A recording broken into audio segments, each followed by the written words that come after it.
हम लोग श्रीमद् भागवतम के तीसरे स्कंद के 90वें अध्याय के पुनरावलोकन को देख रहे हैं। आज इसके ऊपर दूसरा दिन है। हम लोग ने यहाँ पे श्लोक क्रमांक 10 पे रुके थे। वहाँ ब्रह्मा जी कह रहे हैं कि देखिए, जो लोग भगवान की बेसिकली उन कई श्लोकों में ब्रह्मा जी ने कहा कि जो भगवान की भक्ति नहीं करते हैं उनकी मुक्ति संभव नहीं है। और बात यहाँ पे समाप्त हुई थी कि ऋषि भी क्यों ना हो, वह भी इस जगत में संसरण करते रहते हैं। तो अब इस श्लोक में वो कहते हैं कि हे भगवान, जो पिछले श्लोकों में ये कहा कि जो आपके भक्त नहीं हैं वो बार बार जन्म लेते ही रहते हैं, और इस श्लोक में कह रहे हैं कि जो आपके भक्त हैं, शुद्ध भक्त हैं, वह तो बड़ी सरलता से मुक्त हो जाते हैं। यानी जो लोग भगवत भक्त नहीं हैं उनकी मुक्ति नहीं होती है, ये बताया। इस प्रकार बतलाकर अब इस श्लोक से ये बता रहे हैं कि भक्तों के संसार की निवृत्ति हो जाती है। ये कहते हैं, त्वं भक्ति योग परिभावित हृत सरोज हास्ये श्रुते क्षित पथो ननुनाथ पुंसाम यद यद धियात उर्गाय विभावयन्ति तद वपुः प्रणयसे सदनुग्रहाय। देखिए, शब्द ऐसे पकड़ेंगे, त्वम पुंसाम, आपके लोग। कैसे लोग? जिनका हृदय श्रुतेक्षित पथ, गुरु मुख के द्वारा भगवत कथा श्रवण के माध्यम से दृष्ट पथ, बेसिकली गुरु ने बताया कि भाई भक्ति करो, हरे कृष्ण मंत्र जपो, भागवत सुनो। इस प्रकार से उनको ये देखा मार्ग एक अर्थ है, सुन करके देखा हुआ पथ है। उससे जो वो भक्ति योग संपादित करते हैं, श्रवण कीर्तन करते हैं, उससे परिभावित हो जाता है। परिभावित मतलब शुद्ध हो जाता है। जिनका हृत सरोज यानी हृदय कमल, उसमें आस्य अर्थात भगवान रहते हैं, कहीं जाते नहीं हैं, ये अर्थ है। सदा भगवान उनके हृदय कमल में विश्राम करते हैं, क्योंकि भक्ति योग के द्वारा उनका हृदय जो है वह शुद्ध हो गया है आपके भक्तों का। ननुनाथ मतलब हे, ननु मतलब हाँ, ननुनाथ पुंसा मतलब ननु मतलब हे, ननु मतलब निश्चित ही ये सत्य बात है, ये सर्वविदित है कि हे नाथ, आपके जो लोग हैं, आपके भक्त हैं, उनका हृदय भक्ति योग के द्वारा परिभावित हो जाता है, शुद्ध हो जाता है, और इस कारण से आप उसमें विश्राम करते हैं। उसके बाद कह रहे हैं, यद यद धिया यद यद वपु, एक मिनट रुकिए, यद यद धिया, जैसी जैसी बुद्धि से, ते वे लोग, उर्गाय, उर्गाय मतलब जिनकी कीर्ति को बहुत अधिक गाया जाता है। हे भगवान, भगवान को संबोधित करते हैं। जिस बुद्धि से वे विभावयंती अर्थात आपका स्वेच्छा से ध्यान करते हैं, जो रूप भगवान का उनको अच्छा लगता है उस स्वरूप के वह ध्यान करते हैं। हे उर्गाया, हे भगवान, उत्तम श्लोक। धिया मतलब एकाग्र मन के द्वारा, ते मतलब वो सारे भक्त। यहाँ पे ता लिखा है, ता को आप ते ग्रहण कीजिएगा, वो श्लोक में ऐसे दिख रहा है लेकिन वैसे ते होना चाहिए। यद यद वपुः ने जिस भगवान के वपु दिख रहा है आपको, यद यद वपुः दिख रहा है आपको, यद यद वपुः यानी बुद्धि के द्वारा जिस वपु का, आपके जिस वपु का वह विभावयंती अर्थात स्वेच्छा से ध्यान करते हैं। किसी को कृष्ण रूप अच्छा लगता है, किसी को राम रूप अच्छा लगता है, किसी को वराह देव, नरसिंह देव, ऐसे करके विभिन्न भगवान के अनंत स्वरूप हैं। भगवान के अनंत स्वरूप हैं और उनमें अनेक प्रकार के भक्तों की अलग अलग प्रकार की इच्छा होती है कि इसके प्रति आकर्षित है, उसके प्रति आकर्षित है। तो जिस प्रकार से अपनी बुद्धि के द्वारा वो धारणा करते हैं, धारणा से मतलब फोकस करते हैं अपने मन को, तो तद वपुः प्रणय से उस स्वरूप को भगवान आप प्रणय से अर्थात प्रकट करते हैं। क्यों प्रकट करते हैं? सद अनुग्रह, अपने भक्तों पर अनुग्रह करने के लिए।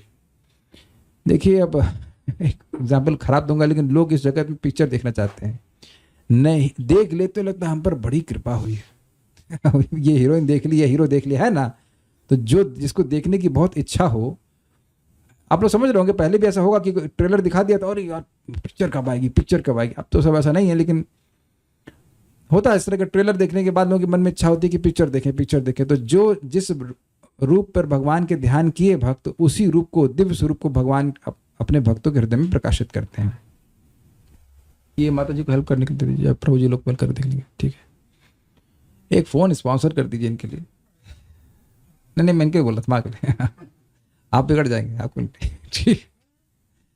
तो ये बात इतने से स्पष्ट हो रहा है कि भक्त लोग जो हैं वह सुनने के मार्ग के द्वारा अपने हृदय को शुद्ध कर लेते हैं और अपने हृदय को शुद्ध कर लेते हैं, वहाँ से भगवान नहीं जाते हैं। ये बात हुई। अब नेक्स्ट क्या कहते हैं, ऐसे भक्तों का क्लास में फ़ोन नहीं बजता। इतने दूर से आके फ़ोन बजाने आई हैं आप? करताल तो बजाना सीखा नहीं आपने, फ़ोन बजाना सीख लिया। ठीक है। अब यहाँ बड़ा स्पष्ट है कि इस श्लोक में जिन लोगों का वर्णन हुआ था 3.9.11 में, उनका हृदय पूरी तरह से परिभावित हो गया, शुद्ध हो गया। मतलब शुद्ध भक्त, इनके हृदय में कोई कामना नहीं है। अब उन लोगों से अलग करते हुए कह रहे हैं ब्रह्मा जी कि हे प्रभु, आप कामना रहित भक्तों के लिए अत्यंत सुलभ हैं। सुलभ क्यों है? भाई बुद्धि सबके पास है, तो जिस बुद्धि से भगवान के स्वरूप का वो ध्यान करते हैं, वही स्वरूप भगवान प्रकट करते हैं। मेहनत क्या है? आप देखिए, हम लोग कहीं पे भी जा रहे हैं, कुछ भी बोल रहे हैं, तो वह रूप मन में प्रकट है कि नहीं? हमारे भक्त, अभी एक भक्त घर में आए हैं और उनका मजाक बना रहे हैं हम, हमारी बेटी का ये हो गया है, हमारे उसका ये हो गया। तो देखिए, आप जैसे जैसे बोल रहे थे, ध्यान दीजिएगा, तो अब बेटी का स्मरण हुआ कि नहीं? हम तो आपके बेटी को रूप नहीं देख रहे हैं, लेकिन आप जब जो बोल रहे हैं, कोई व्यक्ति बोल रहा होता है, तो आप अपनी बेटी का स्मरण कर रहे हैं, उसके बाद किसी एक भक्त का स्मरण किया, फिर अपने पति का स्मरण किया। तो गृहस्थी है, तो घर की बात करें हम, तो चुपचाप बैठे खा रहे थे, तो सोच रहे थे ना, ओहो अच्छा अच्छा। तो आप बुरा नहीं मानेंगे, देखिए आएंगे तो हम मजाक बनाएंगे, हमारा काम हम मजाक ही दे सकते हैं। हमने शिक्षा क्या ग्रहण करी? जहाँ जहाँ बुद्धि जा रही है, वही वही रूप मन में आ रहा था कि नहीं आ रहा था? ये समझ गए ना आप? श्लोक को समझिएगा। तो अब उसी प्रकार से जो जिस भक्त का हृदय पूरी तरह पवित्र हो गया, उसकी बुद्धि कहाँ जाएगी? उसकी बुद्धि जाएगी भगवान में। वही भगवान की बात करेगा, भगवान की ही बात करेंगे, भगवान का ही ध्यान करेंगे। तो ये कार्य तो लोग जगत में कर ही रहे हैं। कहीं बुद्धि लगी हुई है और कहीं बुद्धि लगने के अनुसार वही उसका रूप, उस रूप का, उस नाम का, उस गुण का ध्यान कर रहे हैं। तो नया काम तो नहीं कर रहे हैं। आप स्वीकार करेंगे ना, हम लोग भक्ति में कुछ नया काम करते, जरा बताइए। कभी कभी लोग जब भी करते हैं, यार पैसा नहीं मिला, यार पैसा नहीं मिला, यार उसके भी 108 बार बोलते रहते हैं, हम बीमार हैं, हम बीमार हैं। तो ये जब भी करते तो जब करना भी आता ही है, और लोग बोलते क्या यार यही जपते रहते हो। अगर ना भी जब कर रहा हो तब भी लोग इस प्रकार की बात खुन्नस से बोल देते हैं। तो आप देखिए कि बार बार कोई बात को बोलना, या बोलना हमको आता है, जैसे कि आप वो देखिए, वो जो नींबू को निचोड़ने वाली मशीन को बेचता है ना बस में, तो एक ही बात को हर जगह बोलता है, या फिर इधर ही सब्जी ले लो, आलू ले लो, तो वही आलू का जब कर रहा है कि नहीं कर रहा है? आलू, टिंडा, भिंडी। तो आप देखिए कि जो कार्य हम जगत में कर रहे हैं, वही कार्य शुद्ध भक्त भगवान के संबंध में करते, ये समझ लीजिए। तो इसलिए आसान है। लेकिन ऐसा कर क्यों पाते हैं कि कामना रहित है? ये केवल मैं किसी व्यक्ति विशेष को नहीं बोल रहा हूँ, हम कुछ भी बोल रहे हैं, हम कुछ भी कर रहे हैं, उसके पीछे कामना है। तो 11 नंबर के श्लोक में बिल्कुल स्पष्ट समझ लिया कि भक्त जो है वो कामना रहित है। न तो कुछ बोलने की इच्छा है, न कुछ और सोचने की इच्छा है। इस कारण से भगवान सुलभ है। तस्य हम सुलभ पार्थ नित्य युक्तस्य योगिना। भगवद गीता में सुना था ना 8वें अध्याय में, जो लोग लगातार मेरी सेवा में लगे हैं उनके लिए मैं सुलभ हूं। ये आपने 11वें श्लोक में बिल्कुल अच्छे से समझ लिया। लेकिन जो कामना से रहित नहीं है, ये है वो चाहिए, ये चाहिए, उनके लिए आप सुलभ नहीं है। ये इस श्लोक में कहते हैं। मतलब जो कामना रहित भक्तों के लिए अत्यंत सुलभ है, लेकिन किंतु उनसे भिन्न लोगों के लिए नहीं, ये इस श्लोक में कहा गया है। इस बार हम पूरी तैयारी के संग आए हैं। इस बार कल तो हमारा परफॉर्मेंस अच्छा नहीं रहा था कि हम सब लिंक भूल गए, इसलिए मैं लिंक लिख करके आया हूँ। आप लोग को नहीं दिख रहा है, लिंक, ईमानदारी की बात बोल रहा हूँ, लिंक मैं लिख लिया हूँ। ब्रह्मा जी गाली देंगे, डाटा है यार, तो इतना मेहनत से हम प्रार्थना की तो समझाए भी नहीं ठीक से। तो इसलिए यार हम इस बार भगवान की कृपा रहेगी, ब्रह्मा जी की कृपा रहेगी तो हम ठीक से समझा पाएंगे। लेकिन ये श्लोक बहुत सुंदर है। इस श्लोक को भी हमारे कोह से निवेदन है कि इस श्लोक को भी आप कृपया पारायण में लीजिए। कलयुग के लोग सब भूल जाते हैं, लेकिन महाराज इसको almost I would say every class में, परम पूज्य वृंदावन चंद्र हर श्लोक हर क्लास में बोल देते हैं एक बार। इतना महत्वपूर्ण है कि भगवान कैसे प्रसन्न होंगे। हमको गाने में बड़ा अच्छा लगता है। काइए, नाति प्रसीदति तथोपचितोपचार आराधित सुरगणैर हृदय बद्ध कामई यत सर्वभूत दया सदलभ्य एको नाना जनेषु अवहितः सुहृदंतरात्मा। न अति प्रसिद्धति, ये नहीं कह रहे कि प्रसिद्धति नहीं, प्रसन्न नहीं होते, लेकिन कह रहे बहुत अधिक प्रसन्न नहीं होते हैं भगवान। किससे?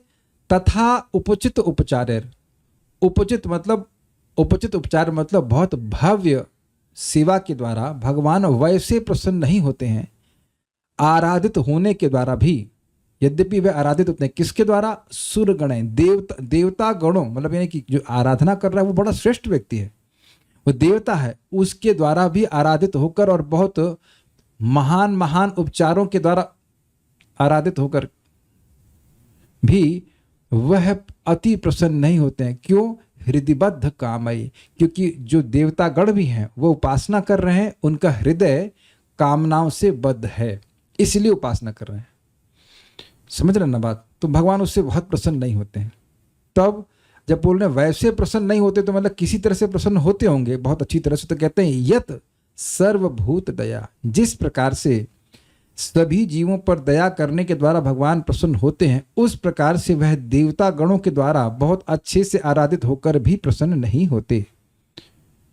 मतलब मेरा कहने का आशय है कि प्रसन्न नहीं होते ये नहीं है, बहुत अधिक प्रसन्न नहीं होते, वैसे प्रसन्न नहीं होते। ऐसा नहीं कि भगवान को कुछ आराधना नहीं करनी चाहिए, देवतागण है तो उनके पास सामर्थ्य है, लेकिन उनके हृदय में अपनी कामना की पूर्ति की कामना है। जब अपने हृदय की अपनी भोग इच्छा है, कोई भी चाहिए, राज्य चाहिए, कुछ चाहिए, उसकी इच्छा कर रहा है, तो सभी पे दया करने का गुण तो वहां पे नहीं आएगा। इसीलिए कह रहे हैं यत सर्वभूत दया असदलभ्य, जो असद व्यक्ति हैं, जो अभक्त हैं, उनको तो यह गुण मिल ही नहीं सकता। भक्त लोग तो देखिए किसी से शब्द से भी अपराध कर देते हैं तो दुखी हो जाते हैं, हमने ऐसा कैसे कह दिया, हमने एक व्यक्ति को दूसरा कैसे दुखी कर दिया, हमें करना नहीं चाहिए था। शब्द से भी, मन से भी वह किसी का द्रोह नहीं करना चाहते हैं। आप जानते हैं परीक्षित महाराज ने भगवान की इच्छा से ही सर्प डाल दिया था शमिक ऋषि ना, शमिक ऋषि को, लेकिन बाद में कह रहे कि नहीं, जो कुछ भी होना अभी हो जाए, जो भी नुकसान हो रहा है मेरे पे आ जाए, मेरे आगे के वंश को नुकसान नहीं होना चाहिए, इत्यादि इत्यादि। वो अपनी ही गलती मान रहे हैं। और इसके अलावा भी भक्त लोग जीवों के प्रति दया से युक्त हो ही जाते हैं। ऐसा गुण असद्ध लभ्य, मतलब जो असद व्यक्ति है, जो अभक्त है, उनके को प्राप्त ही नहीं सकता है। इसलिए जो अभक्त है वह तो भगवान को प्रसन्न ही नहीं कर सकता है। देखिए वहां मुझे याद आ रहा है कि जब मैं श्लोक को पढ़ा रहा था, हो सकता है कि मैंने एक त्रुटि कर दी हो, मुझे ऐसे याद आ रहा है, हो सकता है मैं जब मतलब ऐसे लग रहा है कि मैंने ये कह दिया था कि जो भक्त शुद्ध भक्त नहीं वो असद है, लेकिन एक्चुअली ऐसा बात नहीं है। देखिए असद मतलब जो भगवान की भजन करता ही नहीं है, तो उसको तो सभी जीवों पे दया करने का गुण आ ही नहीं सकता। जो मिश्रित भक्त है वो सब पर भले दया ना कर पाए, लेकिन कुछ लोगों पर दया करेंगे, लेकिन वो असद नहीं कहे जा सकते। ऐसा नहीं कि वो अभक्त हैं। तो असद का एक अर्थ है कि जो भगवान, मतलब जो फिक्स्ड अर्थ है वो ये है कि जो भगवान के भक्त हैं ही नहीं, उनके लिए, क्योंकि उनके लिए सभी जीवों पर दया करना संभव नहीं है। ये अर्थ एकदम क्लियर सटीक बैठ रहा है। कौन प्रसिद्ध नहीं होते हैं? एक मतलब अकेले भगवान, नाना जनेशु यानी विभिन्न प्राणियों में, अवहित मतलब बड़े सावधान होकर के, सुहृद अंतरात्मा, सुहृद के रूप में, और अंतरात्मा यानी परमात्मा के रूप में विद्यमान है। अगर कोई जीव पर दया नहीं कर रहा है तो वह जीव तो भगवान को प्रिय है। हर जीव भगवान को प्रिय है क्योंकि भगवान हर जीव में विद्यमान है। तो अगर उसकी आराधना से भगवान प्रसन्न हो जाते हैं और वह दूसरों पर दया नहीं कर रहा है, तो अब उस व्यक्ति से भगवान पूरी तरह से प्रसन्न कैसे हो सकते हैं जो उन्हीं के एक प्रिय जीव का अपराध कर रहा है। अगर आपको याद हो, महाराज ने सुबह क्लास दिया था, याद है ना आपको? परम पूज्य वृंदावन चंद महाराज समझा रहे थे कि कोई सन्यासी है, वो घर में आते हैं तो उनका विशेष सम्मान होता है, और साथ में जो अटेंडेंट हैं या उनके पार्षद हैं, तो ब्रह्मचारी, उधर ध्यान नहीं देते हैं। तो जिनको वो साथ लेके चल रहे हैं वो कितना प्रिय होंगे, ये बात भूल जाता है व्यक्ति। तो वो लीडर का सम्मान करता है, लेकिन जो ब्रह्मचारी ध्यान नहीं देता है। मैं व्यक्तिगत देखा था कि महाराज आए थे और साथ में 2 ब्रह्मचारी साथ में थे, तो महाराज बहुत ध्यान से कि उनको भी पूछिए। हम लोग तो पूछ ही रहे थे, मतलब इनको ये दीजिए, उनको वो दीजिए, ऐसे करके है। They don't want to bring a person who is not dear to them. उनको जो प्रिय नहीं हो उनको साथ में लेके सन्यासी कर चलेंगे। बड़ी सुंदर बात समझ रहे होंगे कि भगवान सभी जीवों के सुहृद हैं। तो जो व्यक्ति सभी पे दया कर रहा है, और दूसरी बात दूसरे एंगल से देखिए, किसी से द्रोह नहीं कर रहा है। भाई देखो, आप हर किसी पे दया कर भी नहीं सकते, मतलब इन द सेंस कि आप हमारा सामर्थ्य नहीं कि सबको हम सहायता कर पाए, लेकिन द्रोह तो किसी से नहीं कर रहे हैं ना। कर रहे हैं मतलब नहीं करना चाहिए, हम लोग तो कर बैठते हैं, लेकिन अगर द्रोह नहीं कर रहा है, मंगल कामना कर रहा है, तो भगवान उससे प्रसन्न होते हैं। हम सहायता सबकी कैसे करेंगे बताइए, कैसे कर पाएंगे? हमको परमात्मा तो है नहीं, लेकिन भाव यह है कि दूसरों की सहायता करनी चाहिए। इससे भगवान बहुत प्रसन्न होते हैं, यानी कि ये भगवान की सबसे बड़ी आराधना है, इससे भगवान सबसे अधिक प्रसन्न होते हैं। अच्छा, एक भक्त ने बड़ा विनोदपूर्ण प्रश्न किया है, क्या हम मिश्रित भक्त हैं? हाँ हाँ, क्योंकि देखिए जैसे मैंने लॉ ऑफ अट्रैक्शन बताया, तो एक जिस भक्त ने प्रश्न किया, कह रहे इतना पूरा पेज भर गया इच्छाओं का। अब कह सकते हैं भक्ति से रिलेटेड है, हो सकता हो, बड़ी अच्छी बात है, हो सकता होगा। लेकिन देखिए, आज मैं जब मॉर्निंग में जा रहा था मंगल आरती, तभी मैं सोच रहा, I have a deep desire to have good health. आप कहेंगे क्या ये भक्ति से अलग है? I don't know,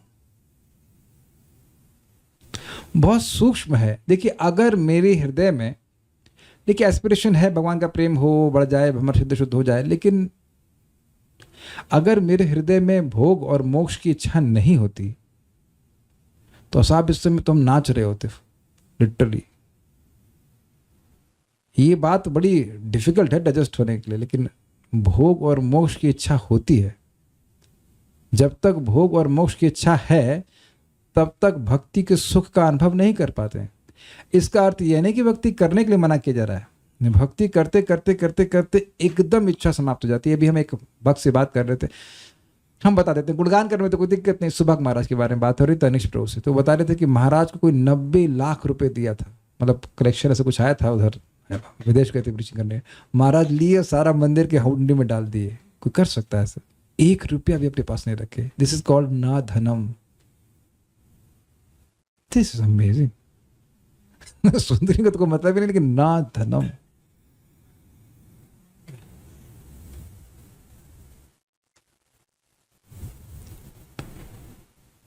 shocked. इतनी सोचेगा ना, सपना देखेगा 90 लाख आ जाए तो इन्वेस्ट करेंगे, आराम से खाएंगे, ऐसा सोचता है। That's pure devotees. Amazing. देखिए, हमको ये आश्चर्य लगता है, लेकिन ये बताइए कि जब हम लोग मल पूर्णतः त्याग देते, तब सोचते कुछ रख जाए। आप बताइए, लोग रोज कर ही रहे हैं मलवत। हम बहुत व्याख्या नहीं करना चाहते, लेकिन बात यह है कि शुद्ध भक्त मतलब यू आर ऑलवेज हैप्पी, कुछ भी जगत से नहीं चाहिए, नथिंग एट ऑल। और देखिए, स्वरूपतः हम सब लोग ऐसे हैं, इसलिए घबराना नहीं चाहिए। अरे हम तो अभी बहुत सारी चीज़ चाह रहे हैं, अभी तो बहुत सारा मल चाहिए, बहुत सारी चीज़ चाहिए। तो स्लोली वी गेट प्यूरिफाइड। बहुत सारी चीज़ें छूट भी गई हैं और बहुत सारी चीज़ें भी बाकी हैं, तो धीरे धीरे करके व्यक्ति शुद्ध होता है। एनीवेज, नाना जनेषु, हम बात कर रहे थे नाना जनेषु, विभिन्न लोगों में भगवान अवहित, मतलब बड़े सावधान रूप से हैं कि इसका मैं सहायता करूं। हर क्षण तो हम भगवान पर निर्भर है ना, बोलने के लिए, सोचने के लिए। तो भगवान अगर असावधान हो जाएंगे तो हम जिएंगे कैसे? तो हर जीव के प्रति भगवान इस प्रकार से बड़े सावधान है।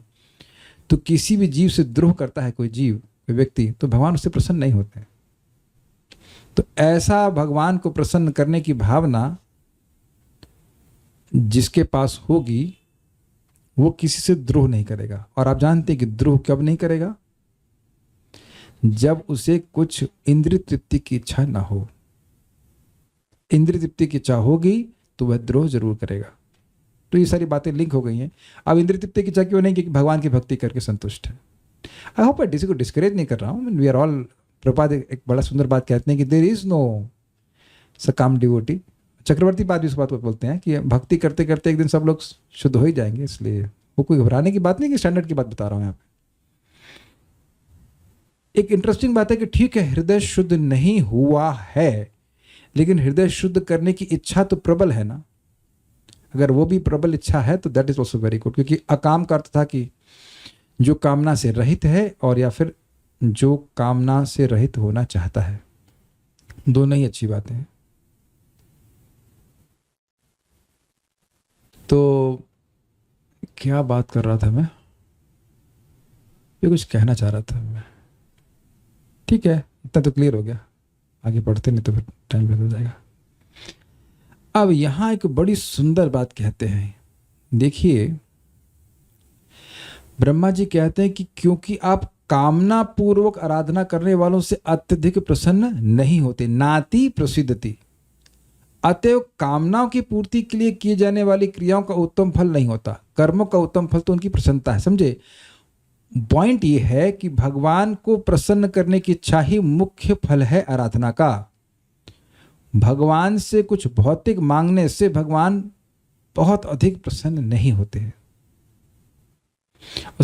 इसका मतलब यह नहीं है कि व्यक्ति भौतिक मांग नहीं सकता है, लेकिन देखिए बहुत सारे कारण हो सकते हैं। एक कारण यह है कि भौतिक मांगने का मतलब वो व्यक्ति वस्तु चाहिए, और वस्तु चाहिए तो मतलब और टाइम इस जगत में बिताना चाहता है, तो भगवान तो इस भाव से नहीं प्रसन्न होते। दूसरा, जो व्यक्ति भौतिक मांग रहा है वह उसके लिए भगवान उस भौतिक वस्तु से कम महत्वपूर्ण है, तो वहां भी भगवान से संबंध नहीं चाह रहा, तो इस सारे कारणों से भगवान बहुत प्रसन्न नहीं होते हैं उसे। अब बहुत प्रसन्न क्यों नहीं कह रहे हैं, प्रसन्न होते हैं क्योंकि उनके पास आया है। उदारः सर्व एवैते ज्ञानी त्वात्मैव उत्तम। 4 प्रकार के लोग भगवान के पास आते हैं, तो अगर अर्थार्थी भी है तो भी भगवान उससे प्रसन्न होते हैं, ऐसा कोई नहीं कि उनको उदार कह रहे हैं, लेकिन बहुत अधिक प्रसन्न नहीं होते। तो इसलिए व्यक्ति जो अन्य सारे कार्य कर रहा है उसका मुख्य उद्देश्य भगवान की प्रीति होनी चाहिए, और अगर वह ऐसा करता है तो उसका धर्म अर्थात उसकी प्रीति भगवान से कभी मरती नहीं है, मतलब उसका धर्म अक्षय हो जाता है। हर दिन अक्षय तृतीया हो जाती है। भगवान का भजन कर रहा है, बदले में कुछ नहीं चाह रहा है, तो अब उसको अक्षय पुण्य मिलेगा। अक्षय मतलब भगवान की भक्ति बढ़ती चली जाएगी, ये कहते हैं श्लोक में। पुंसामतो विविध कर्मभिरध्वराद्यैर्दानेन चोग्र तपसा परिचर्यया च आराधनं भगवतस्तव सत्क्रियार्थो धर्मोर्पितः करहि चित म्रियते न यत्र। पुंसाम अर्थात मनुष्यों का, अतः मतलब अतः मतलब इसलिए मतलब क्योंकि भगवान भौतिक इच्छाओं से युक्त सेवा से बहुत अधिक प्रसन्न नहीं होते हैं, इसलिए मनुष्यों के जो विविध कर्म हैं, जो भी सत्कर्म कर रहे हैं, अध्वरादि मतलब यज्ञ आदि जो कर रहे हैं, दान मतलब दान के द्वारा, उग्र तपसा के द्वारा, परिचर्या मतलब सेवा के द्वारा, भगवतः आराधनम सत्क्रियार्थ, उन सभी का अच्छा फल ये है कि भगवान की आराधना होनी चाहिए, अर्थात भगवान की आराधना के निमित्त ही वो सारे कार्य करें। तो ऐसा करने से क्या होगा, यत्र धर्म अर्पितः न म्रियते करहिचित। जब इस प्रकार से भगवान के चरणों में इस सेवा अर्पण कर दी जाती है, तो जो धर्म अर्जित होता है वह कभी मरता नहीं है। आप बता सकते हैं कि धर्म मरता कब है? आप समझा सकते हैं? गीता से कुछ याद आ रहा है? धर्म करे कोई और वो मर जाए मतलब धर्म मर जाए। मैं जानबूझ के थोड़ा कठिन तरह से पूछ रहा हूं। जो धर्म करे, चलिए इजी कर देता हूं, उसका फल मर जाता है कभी कभी।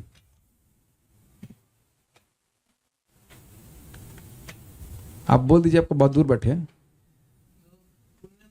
हाँ, यस।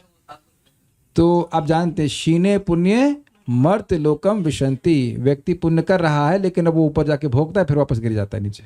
तो अगर भगवान की प्रसन्नता के लिए कार्य कर रहा है तो वह कभी, वो जो पुण्य है वो कभी नहीं मरेगा। ये बहुत बड़ा लाभ है। एक दूसरा अर्थ जीव गोस्वामी जी वहां पे रखे थे कि उस व्यक्ति की प्रीति भगवान से बढ़ती जाती। ये बहुत बड़ा सीक्रेट है। देखिए, अभी आपको मैंने थोड़ा सा डिस्करेज किया, अब आपको एनकरेज करता हूं। प्रैक्टिकल लेवल पे देखिए, क्या इस आज एकादशी को करके आप स्वर्ग जाना चाहते हो? नहीं जाना चाहते? अरे भैया 72 हूरें मिलेंगी। नहीं, हूर क्या होता है? एनीवेज, और मोक्ष तो कोई मतलब ही नहीं है। परम पूज्य वृंदावन चंद्र महाराज समझा रहे थे कि देखिए, कुछ आज एकादशी का दिन है, तो कुछ भक्त ऐसे होते हैं जिन्हें भोजन की याद ही नहीं रहती, मतलब फल की भी याद नहीं रहती है, तो एकदम निष्काम है। तो हम लोगों की ऐसी स्थिति नहीं है कि भोजन याद ना रहे, लेकिन अन्न इसलिए नहीं ग्रहण कर रहे हैं क्योंकि विवेक है कि एकादशी में अन्न ग्रहण नहीं करना चाहिए। तो बड़ी सुंदर बात है कि ठीक है, हृदय अगर पूरी तरह शुद्ध नहीं भी और नहीं ही है, लेकिन फिर भी विवेक यहाँ पे भागवत में दिया जा रहा है कि जब भजन करो तो वह भजन भगवान की प्रसन्नता के लिए होना चाहिए। I hope it is very clear. भोजन की इच्छा है ना, आज किसी कोई ऐसा भी है, एक आध लोग हो सकते हैं जो कर लो, लेकिन भोजन की इच्छा है ही नहीं, ऐसा तो आप नहीं कह सकते हैं। लेकिन विवेक का उपयोग करना हम सभी के सामर्थ्य में है। This is a very nice concept. यह चीज मेरे लिए अच्छी नहीं है तो इसको मैं नहीं ग्रहण करूंगा, तो भगवान से भौतिक नहीं मांगूंगा क्योंकि बहुत चीज टच ही नहीं करती। तो अब जब इस प्रकार से व्यक्ति सुनेगा तो धीरे धीरे करके विवेक से युक्त होकर के भगवान की भक्ति करेगा।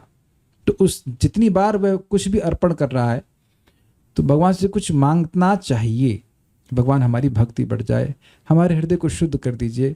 This things one should desire, speak it out. जप कर रहा है, भागवत पढ़ रहा है, जो कुछ भी कर रहा है, मैं बार बार रिपीट कर रहा हूँ, विद एन इंटेंशन, वन वस टू, इंटेंशन के संग करना चाहिए, क्योंकि भगवान का भजन कभी व्यर्थ नहीं जाता है, इच्छा के अनुसार फलीभूत होता है। ठीक है, तो ये बात यहाँ पे कही जा रही है कि अगर कोई व्यक्ति अन्य कर्म भी कर रहा है तो वह भी भगवान की प्रसन्नता के लिए करेगा तो उसका अक्षय फल मिलता है। अब वो कहते हैं कि यह सब कहकर भगवान को नमस्कार कर रहे हैं। तो अब यह सब कहकर भगवान को नमस्कार कर रहे हैं का मतलब क्या हुआ?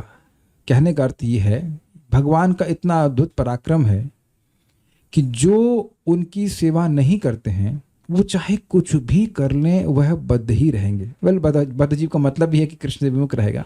कुछ भी कर लें वह मुक्त नहीं हो सकते।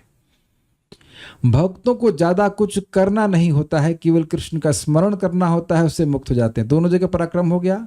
एक तरफ तो लीजिए कि भगवान मतलब कुछ भी कर ले, भगवान के विरुद्ध चलेगा तो ऋषि होने के बाद भी वह दोबारा जन्म लेगा। और भक्तों को कोई योग्यता नहीं बताई कि ऋषि हैं, मुनि है, ऐसा कुछ भी नहीं है। दाढ़ी हो ना हो, कुछ भी कपड़ा हो, कुछ कैसा भी हो, केवल कृष्ण का श्रवण कीर्तन कर रहा है, जो कि आसान कार्य है। तो भगवान स्वयं ही अपने आप को उसके सामने प्रकट करते हैं, प्रणय से सदनुग्रह, उन पर अनुग्रह करने के लिए। फिर यह भी बताया गया कि भाई कामना से रहित भक्त जो है उनको प्रिय है इत्यादि। तो ऐसे क्योंकि भगवान हैं तो भगवान को अब प्रणाम कर रहे हैं, भगवान के गुणों को बोलते हुए। शश्वत स्वरूप महसैव निपीत भेद मोहाय बोधधिषणाय नमः परस्मै विश्वोद्भव स्थिति लयेषु निमित्त लीला रासायते नम इदं चक्रमेश्वराय। शाश्वत स्वरूप महसैव, शाश्वत रूप से अपने स्वरूप की चैतन्यता के द्वारा, महसा मतलब जो उनका सच्चिदानंद स्वरूप है उसके द्वारा, ठीक है। निपीत भेद मोहाया, जो भेद का मोह है उसको वह निपीत अर्थात नष्ट करते हैं। ये सब शब्द बड़े मुश्किल थे, ये बड़ा कठिन था भाई। इसका क्या मतलब है? लोगों को यह मोह है कि इवन आध्यात्मिकतावादियों को कि जीव और भगवान में कोई भेद नहीं है। तो ये बात आपको अगर याद हो, इस श्लोक में ये बात समझने में लोगों को परेशानी हुई थी। क्या बोलना चाहते हैं? ये कहना कि जीव और भगवान में कोई भेद नहीं है, ये भेद के संबंध में मोह है।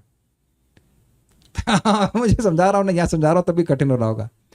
जो ये सोचना कि वह जीव टोटल भगवान के बराबर है, तो ये भेद के संबंध में मोह है।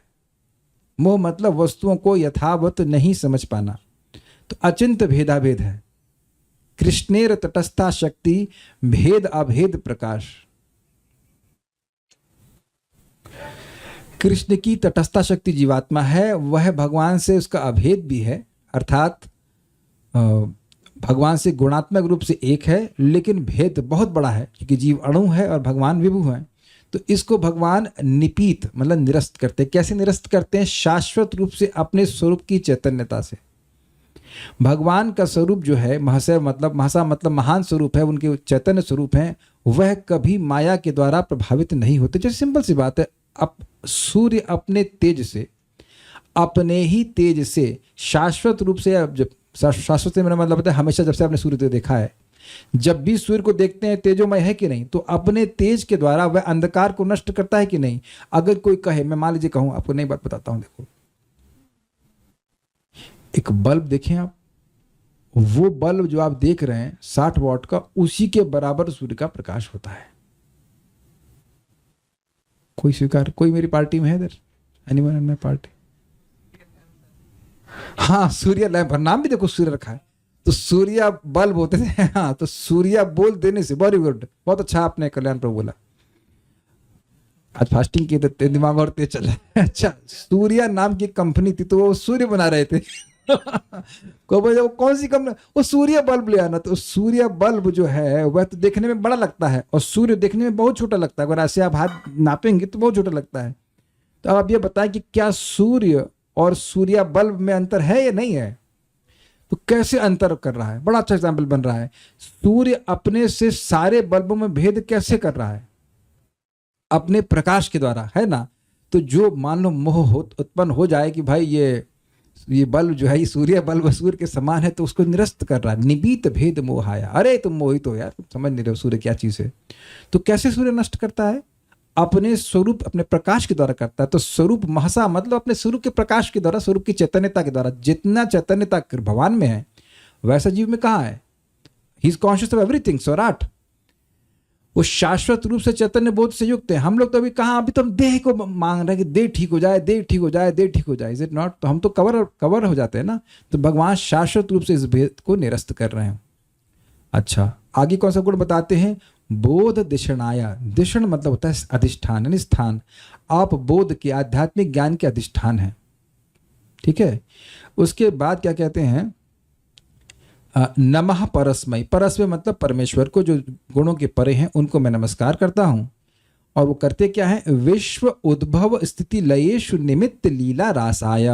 विश्व के उद्भव अर्थात प्राकट्य के लिए, स्थिति मतलब पालन के लिए, और लयेषु मतलब उसके प्रलय के लिए, निमित्त अर्थात जो माया है उससे लीला रासाय मतलब भगवान क्या करते हैं? भगवान जो इस जगत की सृष्टि के लिए, पालन के लिए और प्रलय के लिए, निमित्त मतलब उसके लिए, उसके हेतु के लिए, उसके हेतु जो बहिरंगा माया है उस पर भगवान अपना विलास रूपी अवलोकन करते हैं। विलास मतलब आप उसको देखते हैं। तो भगवान की लीला है कि ये जो जगत की सृष्टि आदि होती है जिस माया शक्ति से, उसको उस सृष्टि लीला के लिए भगवान उस पर देखते हैं। समझ गया ना? तो ये उनका लीला रास है, ये अर्थ किया था। ऐसे भगवान को ते नमा इदम चक्रमेश्वराय। ईश्वराय मतलब ऐसे ईश्वर को मैं नमस्कार, इदम मतलब इन भगवान को, ऐसे भगवान को मैं नमस्कार करता हूँ। इदम इतना नहीं, क्षमा कीजिए, इदम मतलब मैं यह प्रणाम करता हूँ। इदम मतलब अपने प्रणाम को बोलते हैं कि मैं यह प्रणाम इन ईश्वर के लिए समर्पित करता हूँ। अब यहाँ पे कहते हैं कि ये भगवान इतने अद्भुत हैं कि केवल नामोच्चारण से वह कैवल्य प्रदान कर देते हैं। इस प्रकार भगवान के ऐश्वर्य को अभिव्यक्त करते हुए ब्रह्मा जी इस श्लोक को कहते हैं कि ये भगवान इतने अद्भुत हैं कि इनके नाम के केवल उच्चारण से सुन पाए या ना सुन पाए, और मरते समय भी कोई भगवान का नाम ले तो उसको वह भगवान की प्राप्ति करा देते हैं। जब भी स्वास्थ्य खराब रहता है मेरा, तो मैं इस श्लोक को जरूर याद रखता। एक मिनट, क्या मेरी जीभ मेरे वश में? हाँ, अभी तो मैं बोल पा रहा हूँ। हरे कृष्णा कृष्णा कृष्णा हरे हरे, हरे राम राम राम हरे हरे। क्या मेरा शरीर वश में? हाँ हाँ हाँ हाँ, अभी मैं हाथ ऊपर कर पा रहा हूँ। Is it not? Can you all do it? Hare Krishna Krishna Krishna Hare Hare, Hare Ram Ram Ram Hare Hare. कुछ लोगों का जूम पे नहीं है, इसलिए हाथ भी ऊपर नहीं कर पाए बेचारे। ठीक है, लग रहा है हाथ में कुछ खाने की वस्तु है, तो छोड़ना नहीं चाहते। Okay, it's okay. What I am trying to say is we are in control. भले मन हो या ना कंट्रोल में, लेकिन हाथ और पैर और शरीर और वाणी तो कंट्रोल में है ही, और मन भी है अगर सुनना चाहें तो। ये श्लोक अच्छा है, इसको खूब गा करके याद कर लिए तो इसको भूलने का कोई संभावना नहीं है, शायद कभी नहीं भूलेंगे, कभी नहीं भूलना चाहिए। गा लेते हैं। तो भगवान का इतना अद्भुत ऐश्वर्य है कि उनका केवल नाम बोल दे तो व्यक्ति मुक्त हो जाता है। आप लोग उसको हल्के में लेते हैं क्योंकि नाम की महिमा खूब सुन ली है। आप देखेंगे कि इस जगत में कोई आपका नाम बोले तो कोई व्यक्ति डरने वाला है कि भाई वो आ जाएंगे, अरे खुद भी आ जाए तो कोई फर्क नहीं पड़ता है। लेकिन यहाँ इतनी अद्भुत बात है कि भगवान का केवल नाम बोलने मात्र से मृत्यु भी दूर भाग जाती है। This is brilliant. यस्यावतार गुण कर्म विडंबनानि नामानि ये सुविगमे विवशा गृह्णन्ति तेनैक जन्म शमलम सहसैव हित्वा संयाति पावृतमृतम तम अजम प्रपद्ये। मैं उन अजन्मा भगवान की शरण लेता हूं, ब्रह्मा जी कहते हैं। कैसे भगवान? तो कहते हैं यस्य अवतार गुणकर्म विडंबनानि नामानि, जिनके नाम उनके अवतार, उनके गुण और उनके कर्मों का विडंबन अर्थात अनुकरण करते हैं। अर्थात जैसे भगवान के अवतार जीवों का कल्याण करते हैं, जैसे भगवान के गुण और कर्म जीवों का कल्याण करते हैं, ऐसे ही भगवान का नाम भी करता है। कैसे करता है?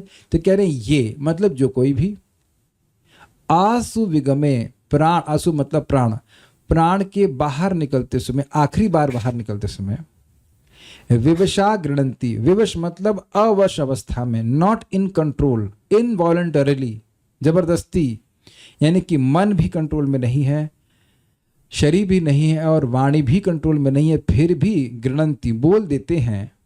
तो ते अनेक जन्म शमलम, वह अनेक अनेक जन्मों के कलमश को, पाप को सहसैव हित्वा, सहसा ही त्याग करके, संयान्ति सम्यक रूप से चले जाते हैं। कहाँ चले जाते हैं? अपावृत अमृतम, अपावृत मतलब निरस्त आवरण अमृत, अमृत मतलब जो मरता नहीं है, और एक पाठ है ऋतम मतलब सत्य, उन भगवान की प्राप्ति कर लेते हैं जो निरस्त आवरण अमृत हैं। ये श्लोक है इस प्रकार से। तो ऐसे भगवान के ऐश्वर्य का वर्णन ब्रह्मा जी ने किया। अब इसके बाद वह भगवान के गुण अवतारों और तथा उनके कर्मों को बोधित करते हुए उनको नमस्कार करते हैं। देखिए, जब उन्होंने कहा कि उनके नाम, भगवान के अवतारों का और गुणों और कर्मों का अनुकरण करते हैं, तो मान लो कोई पूछे कि उनके अवतार क्या हैं, तो यहाँ पे अब वो, और उनके कर्म क्या हैं, उनके गुण क्या हैं, तो कुछ भगवान के अवतार, गुण और कर्मों का वर्णन करते तो यहाँ करते हुए ब्रह्मा जी यहाँ पे गुणावतारों को बोल रहे हैं। यो वा अहम च गिरिशश्च विभु स्वयं च स्थित्युद्भव प्रलय हेतव आत्ममूलम भित्वा त्रिपाद विवृध एक उरु प्ररोहस्तस्मै नमो भगवते भुवनद्रुमाय। तो यहाँ भगवान को एक वृक्ष से तुलना की जा रही है। तस्मै नमो भगवते भुवनद्रुमाय, मैं उन भगवान को नमस्कार करता हूँ जो भुवन द्रुम, द्रुम का मतलब होता है पेड़, तो पूरा जगत रूपी वृक्ष के समान है। कैसे हैं वो? तो कहते हैं यो मतलब जो, यो व अहम मैं, यानी ब्रह्मा जी, गिरीश मतलब शिव जी, गिरीश, विभु मतलब वो स्वयं, विभु स्वयं मतलब भगवान विष्णु, इन तीन रूपों में स्थिति यानी कि पालन, उद्भव मतलब सृष्टि, और प्रलय मतलब प्रलय के लिए, एक मिनट रखिए, प्रलय के लिए हेतु मतलब उसके लिए आत्म मूलम, आत्मा जिसका मूल है अर्थात प्रधान को, भित्वा भेद कर, त्रिपाद विवृध तीन रूपों में बढ़े। तीन रूप क्या है? ब्रह्मा, विष्णु और महेश, इस रूप में बढ़े। यद्यपि एक है, वो अकेले ही अद्वितीय हैं। और उसके बाद कहते हैं उरु प्ररोहस, उरु मतलब बहुत ज्यादा और प्ररोह मतलब शाखाएं, उसके बाद बहुत सारी मरीचि आदि शाखाएं होंगे। ब्रह्मा जी बने, ब्रह्मा जी को बहुत सारी शाखाएं होंगे। तस्मै नमो भगवते भुवनद्रुमाय, जो इस जगत के जगत रूप वृक्ष हैं, उन भगवान को मैं नमस्कार करता हूं। तो इस प्रकार से ब्रह्मा जी ने भगवान के गुणावतारों को बोलते हुए, उनके कर्मों को बोलते हुए, कर्म क्या है, गुणावतार क्या है? ब्रह्मा जी क्या कर रहे हैं? उद्भव, और शिव जी कर रहे हैं प्रलय, और भगवान विष्णु कर रहे हैं पालन। तो इस प्रकार से वह उनके गुणावतारों का नाम रख रहे हैं और उनके कर्मों को बोल रहे हैं, और कह रहे हैं कि इन सभी के पीछे भगवान हैं स्वयं, ये बात कहते हैं। नेक्स्ट, अब वो कहते हैं, बड़ा सुंदर बात है, बहुत सुंदर बात कहते हैं कह रहे हैं कि देखिए यहाँ पे पिछले श्लोक में गुणावतार और कर्मों का वर्णन किया। अब भगवान कहते हैं कि भगवान का, अच्छा ब्रह्मा जी कहते हैं कि भगवान का काल भी एक उनका अवतार है। कालोस्मी लोग क्षयकृत प्रवृत्त बोलते हैं, तो भगवान का एक रूप काल है और वह भी उनका कर्म है। तो किस रूप में वो काला अवतार को ग्रहण कर रहे हैं और किस प्रकार से वो कर्म कर रहे हैं, वह ब्रह्मा जी इन 2 श्लोकों में बताते हैं। अर्थात कैसे जो लोग भगवान की बात नहीं सुनते हैं, काल उनको जीने भी नहीं देता। अब आपने इस श्लोक को पहले पकड़ लीजिए। क्या आपने कभी बोला है यार तुम हमको जीने भी नहीं देते हो? इसका क्या मतलब है? निशा माता जी कभी बोली है किसी को ऐसा? क्या किसको बोली नहीं बताइएगा, बस ये तो इसका मतलब क्या है उनको बताइए, थोड़ा एक्टिव रख। अरे ये नहीं बताना किसको जीना। हाँ, ये सब नहीं बताते। कौन किसको बोल रहे नहीं बताइए। क्यों क्यों कहने का आशय क्या कि जीने भी नहीं देते हो? मुझे इतना परेशान कर दिया। वेरी गुड, मतलब इतना हाँ, क्या शांति से रहने दो यार, तुम सुख तो क्या दोगे सुख क्या दोगे, जीने भी नहीं दे रहे हो, है ना, ये अर्थ है। तो कह रहे हैं कि जो लोग भगवान के विरुद्ध चल रहे हैं उनकी जीने की आशा को भी ये काल काट रहा है। तो जरा हम देखते हैं, बड़ा सुंदर श्लोक है। आज भगवान की बड़ी दया है कि हम थोड़ा तैयारी करके आए हैं कॉन्फिडेंस ठीक है, कल उनको दुख लग रहा था, ठीक से बता नहीं पाया था। लोको विकर्म निरतः कुशले प्रमत्तः कर्मण्ययं त्वदुदिते भवदर्चने स्वे यस्तावदस्य बलवान् इह जीविताशां सद्यश्चिनत्ति अनिमिषाय नमस्तु तस्मै। लोको विकर्म निरतः, लोक यानी कि सामान्य लोग विकर्म में निरत हैं। रत समझते हैं, लगे पड़े हैं, और निरत मतलब नितराम रत है, बढ़िया से लगे। किस में लगे? विकर्म में। जो पाप कर्म है उसी में लगे। भगवान की भक्ति बिल्कुल नहीं करेंगे। क्यों? ऐसा क्यों कर रहे हैं? गलत काम क्यों करते हैं? तो कहते हैं कुशले प्रमत्तः, अपने कुशल के संबंध में, कुशले शब्द सप्तमी विभक्ति है, कुशल के संबंध में वो प्रमत्त है, प्रकृष्ट मत, अच्छे से पगले हैं, मतलब अपना कुशल क्या होगा नहीं पता उनको। इसलिए कर्मण्य अयम त्वद उदिते, अयम मतलब यह लोग, अयम को लोगों से जोड़ लीजिएगा। अयम लोग, ये लोग जो है जगत में दिख रहे हैं जो आपको, वह त्वद उदिते कर्मणि, जो आपके द्वारा उदित कर्म है, मतलब जो आप बोलते हो कि भाई ये सब काम करना चाहिए, यद करोषि यद अश्नासि यद जुहूसि तदास्यत, ये सब जो कुछ भी कर्म करते हो, तपस्या करते हो, दान करते हो, वो मुझको अर्पण करके करो। तो आपसे जो उदित है, आपकी आपने बोला है कि अभी करना चाहिए, उस संबंध में वो नहीं करते हैं। किस चीज में? भवद अर्चने स्वे, स्वे भवद अर्चने, आपकी स्वयं की आराधना के संबंध में जो कर्म है उस संबंध में वह बिल्कुल प्रमत्त रहते हुए नहीं करते। तब क्या हो जाता है? तो कहते हैं यस तावद अस्य बलवान इह जीविताशाम। इसको क्या अर्थ है जरा देख लेते हैं। जब तक वह ऐसा करते हैं, तावत मतलब तब तक, अस्य अस्य मतलब इनका, जब तक वो ऐसे रहते हैं, आपकी बात नहीं मान रहे हैं और विकर्म में ही लगे रहते, तो जितने भी मनुष्य आदि हैं उनकी जीवित आशाम, जीने की जो आशा है, भोग मिलेगा, सुख मिलेगा, वो छोड़ दीजिए, जो उनकी जीने की आशा है उसको भी सद्यः छिनति, मतलब सद्यः छिनति मतलब वह तुरंत ही काटता रहता है, शीघ्र ही नष्ट करता जाता है वह काल, क्योंकि वह अनिमिषाय है। अनिमिषाय मतलब जिसकी निमिष सी पलक नहीं झपकती। लोग कहते हैं अच्छा टाइम पास हुआ, बेटा टाइम नहीं पास हो रहा है, आपकी जिंदगी कट रही है कि नहीं? Every moment is most important. पैसा दे करके भी नहीं आने वाला, गया सो गया।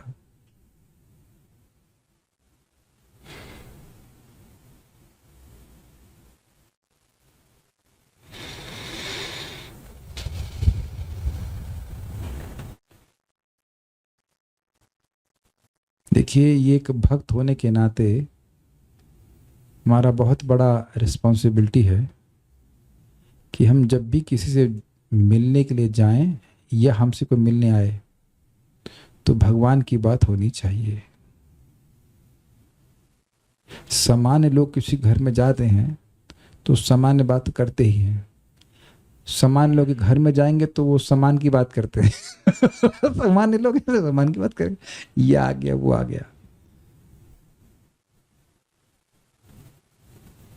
तो अगर हम किसी घर पे जा रहे हैं या कोई हमारे घर में आ रहा है तो बात भगवान की होनी चाहिए। you are going to give them a gift of Krishna consciousness. एक भक्त हमको बोल रहे थे आप काफ़ी दूर रह रहे हैं। हमने कहा अच्छा है कि मैं बहुत दूर रह रहा हूँ, क्योंकि भाई अगर मान लो वृंदावन में कोई आता भी है तो क्लास तो जूम पे उपलब्ध है, वो सुन ही लेगा अगर क्लास सुनना चाहता है। और बाकी मेरे पास आकर के कोई मिलता है तो मैं क्या बात कर पाता हूँ? क्या मैं इतना कृष्णा कॉन्शियस हूँ कि आप ऐसे बैठे रहोगे मैं कृष्ण के बारे में बात करूंगा? क्या आप मुझे शुद्ध भक्त समझते हैं? क्या प्रभुपाद जैसे कृष्ण चेतना है मेरी? नहीं, मैं तो तभी बोल पाऊंगा भगवान के सामने जब सामने भागवत होगा। मुझे तो आज तक कोई व्यक्ति नहीं मिलने आया है प्रभु जी जरा गीता पढ़ना है, आप फ्री हैं क्या? बताइए। प्लीज बुरा नहीं मानने का, ऐसा ना कोई आया कहें चाहते नहीं कि हमारे घर पे कोई आए, ऐसा नहीं है। लेकिन मुझे क्या लगता है कि क्या मैं उनकी वाकई सेवा कर पाया? अभी भक्त लोग बैठे हैं, अब मैं तो चाहता हूँ रोज आइए, क्लास की टाइम आइए, रोज आइए, 6 बार क्लास हो 6 बार आइए।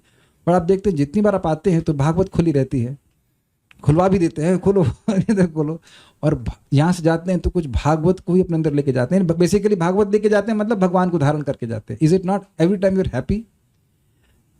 अरे ऐसे ही अपनों अपन माया में जाते रहते हैं, खुद से तो जा ही रहे हैं, दूसरा कोई आ जाए और उसको फिर माया में लेके जाके माया में क्या लेकर गए? अरे कृष्ण का स्मरण तो नहीं कराए ना। इट्स अ वेरी, मैं मंदिर पे जाता हूँ तो बहुत सतर्क होकर जाता हूँ, बिल्कुल सतर्क होकर, भाई हरे कृष्णा मुस्कुरा दिया। बाकी ये चीज मैं कैसे शेयर करूं? Every moment is important. Her moment, एक क्षण आप भगवान की सेवा में लगा रहे हैं, उस समझने का प्रयास की जो असीमित लाभ है, असीमित लाभ है।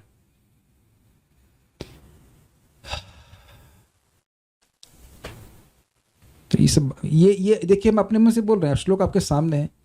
जो सेवा हम भगवान की सेवा में लगा रहे हैं, काल कहेगा ठीक है अच्छा छोड़ो, कुछ तो दो यार हमको, कुछ नहीं दे रहे हम काल को, सब भगवान को दे रहे हैं। और वो रिटर्न में बहुत जबरदस्त आएगा। कुछ क्षण भी देते हैं तो रिटर्न में आते हैं असीमित रूप से। तो हम लोग को प्रयास करना चाहिए कि जब हम लोग भक्तों की संगत में आए तो प्रेम बढ़ जाता है। प्रेम वार्ता मीन्स कृष्ण वार्ता। एक भक्त हमको कहे कि आप यात्रा में नहीं लेके जा रहे। हमने कहा यात्रा कहाँ नहीं लेके गया? हरिद्वार लेके गया था ना, अभी पिछले अध्याय में थे ना हरिद्वार में। अभी तो हरिद्वार में चल रही ना कथा, और हरिद्वार में चलते चलते ब्रह्मलोक में चल रही है भी कथा। फिर देखो भागवत की तरह कहाँ पहुंचवा देंगे आपको भी बैठे बैठे। Is it not? This is my S maps, शुभ Krishna maps, you know, go anywhere and we are happy. एक दिन बता दीजिए कि मैं कथा बोल रहा हूँ और मैं आप दुखी होकर निकले हूँ यहाँ से। अरे यार क्या बोल दिया, भागवत बोल रहा है और क्या बोल रहा है? ये श्लोक ना एकदम याद रखने वाले कि जो भी समय भगवान की कथा, भगवान की सेवा से अलग गया है वो बिल्कुल व्यर्थ गया, जीने भी नहीं देगा। जीवित आशाम की वह जी जाए व्यक्ति तो वो जीने भी इसको नहीं देगा, काल से खींच लेगा। बिल्कुल हम अगर कुछ कृष्ण भावना मृत से अलग कार्य कर रहे हैं तो हमारी पलक झपकती है। निमिष होता ना, एक पलक झपकने को निमिष कहते हैं, लेकिन काल का समय, काल की निमिष नहीं झपक रही है, वो एकदम देख रहा है। You are under CCTV surveillance, every moment is getting caught. अब ये कितनी सुंदर बात है, क्योंकि कोई व्यक्ति कितना भी समर्थ हो, भगवान के इस काल रूप से वह बच नहीं सकता। ब्रह्मा जी इस प्रकार से भगवान के सामर्थ्य को कहते हैं। तो काल अवतार के बारे में बोल रहे हैं, तो कह रहे हैं कि अन्यों की तो बात क्या है। अगले श्लोक में कहते हैं कि मैं भी इस काल रूप से डरता हूं।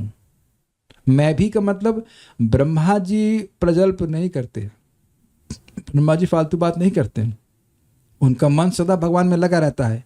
फिर भी, और उनकी आयु बहुत लंबी है, और ऐसा कभी नहीं होगा कि अरे न्यूज आई हो, क्या हुआ, अरे ब्रह्मा जी का वो हार्ट अटैक पड़ गया है, उनका ऑपरेशन हो रहा है, क्या कहते हैं आर्टरी पड़ती, क्या पड़ता है उसमें, हृदय में स्टंट पड़े हुए हैं ना। ब्रह्मा जी को ना बुखार आ रहा है, ना उनकी हृदय चोक हो रहा है, कुछ नहीं हो रहा है। वो मरने वाले ही नहीं है, फिक्स्ड है, तब भी वह भयभीत होते हैं। यस्मादिबेमि अहमपि द्विपरार्ध दिष्णम अध्यासितः सकल लोक नमस्कृतं यत् तेपे तपो बहुसवो वरुरुत्समानस्तस्मै नमो भगवते धीमखाय तुभ्यम। मैं उन भगवान को, तस्मै नमो भगवते अधिमखाय तुभ्यम, मैं उन भगवान को नमस्कार करता हूं जो सारे मख अर्थात यज्ञों के अधिष्ठाता हैं। ये यहाँ से पकड़ लीजिए। अब उनके गुणों का वर्णन करते हैं। तो ब्रह्मा जी इस श्लोक में कहते हैं कि भाई अन्यों की तो बात छोड़िए, मैं द्विपरार्थ काल तक रहने वाला हूँ और उसका अधिष्ठाता हूँ, मैं बैठमा उसका मुख्य व्यक्ति हूँ और वह अन्य लोगों के द्वारा स्तुत है, फिर भी मैं उस काल रूप से भयभीत होता हूँ जो सबकी जीवित रहने की आशा को काट रहा है। तो कहते हैं कि देखिए एक श्लोक देखिए यहाँ पे, यस्माद बिभेमि, उस काल से मैं भी बिभेमि अर्थात भयभीत होता हूँ। अहम अपि मतलब मैं भी भयभीत होता हूँ। आप भी होते तो कौन सी बड़ी बात है। तो कह रहे हैं द्विपरार्ध दिशनम, मैं कोई 100 बरस के लिए जीता हूँ ऐसा बात नहीं है, द्विपरार्ध के लिए जीता हूँ, मतलब द्विपरार्ध के लिए जीता हूँ, नॉट अप टू द्विपरार्ध, समझे ना। अगर मैं आप लोग से पूछूं तो आपकी उम्र कितनी होगी, अप टू 100 भी नहीं कहेंगे अब तो, up to 80 max, up to, है ना, उसमें भी कोई भरोसा नहीं कब मर गया, अच्छा मर गए, हाँ ठीक है चलो ठीक कोई बात। तो अप टू वाला हिसाब किताब नहीं है, वो जीते ही हैं। दुष्णम मतलब उनका इस प्रकार से स्थान है, दुष्णम का अर्थ ही लिया गया है, देखिए क्या लिया गया दुष्णम, हाँ ऐसे दिशना मतलब स्थान, ऐसे स्थान में रहते हैं, ब्रह्मलोक में रहते हैं जो कि द्विपरार्ध के समय रहता है। कुछ लोग ना जानते होंगे द्विपरार्ध का मतलब होता है। अच्छा चलिए फट से बताइए द्विपरार्ध में कितने जीरो आते हैं, एक व्यक्ति की हिम्मत हो तो बताए, वो काउंट करना शुरू कर रहे हैं। तो द्विपरार्ध का मतलब ऐसे सोच लेना चाहिए कि 1000 चतुर्युग को आप ले लेंगे, यानी 43 lakh into 1000 is equal to 12 घंटे ब्रह्मा जी, तो 12 घंटे के बराबर है। उसी तरह से 12 घंटे की रात्रि होती है। अब ऐसे करके ब्रह्मा जी 100 साल जीते हैं, उसको द्विपरार्ध कहते हैं। चल रहा है क्या चक्कर है, एनीवेज फीलिंग नहीं आती, ठीक है।